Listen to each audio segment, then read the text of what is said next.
Magandang buhay po sa lahat. Magandang buhay po sa mga ka-treasure hunter, mga ka-TH. Narito kami sa magandang marker, mga ka-viewers.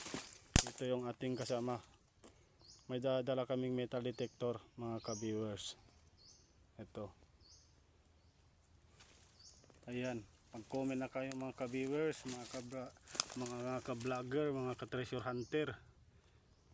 Napakaganda mga ka-viewers. Meron siyang dalawang mata at saka treasure on the spot. Ayan. Butas dito. Ayan. Parang dalawang mata at saka may butas sa baba.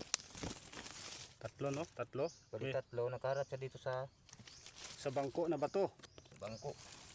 Tapos pag upuan mo yan, ang kaharap mo dito naman.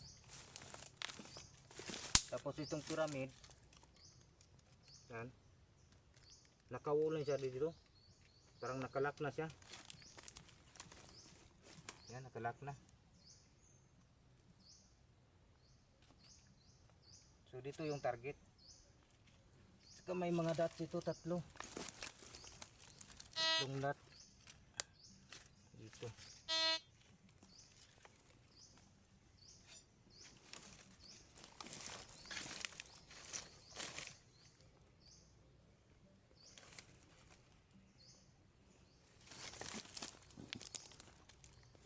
Naka-triangle yung mga ka-viewers ang sa harapan ng treasure on the spot na ito.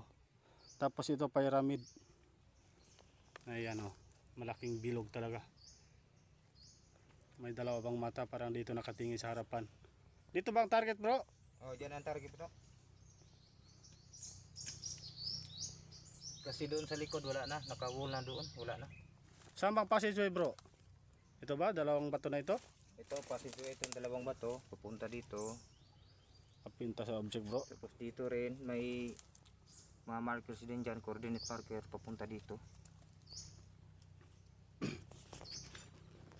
Wala tayong dalang taki-taki, bro. Ito lang ang gamit namin, oh, paleta.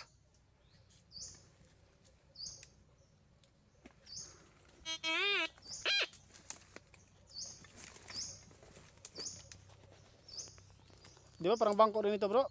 Pinapakan mo? Parang bangko.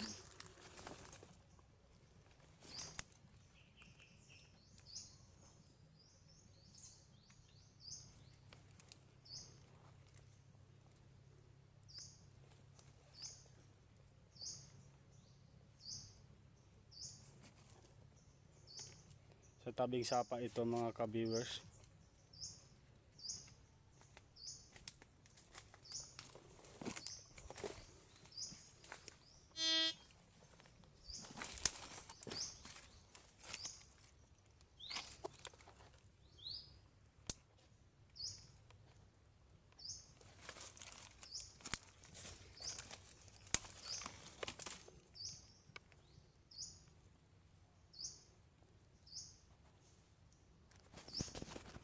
Tapos dito mga ka-viewers, oh, meron siyang tatlong hole.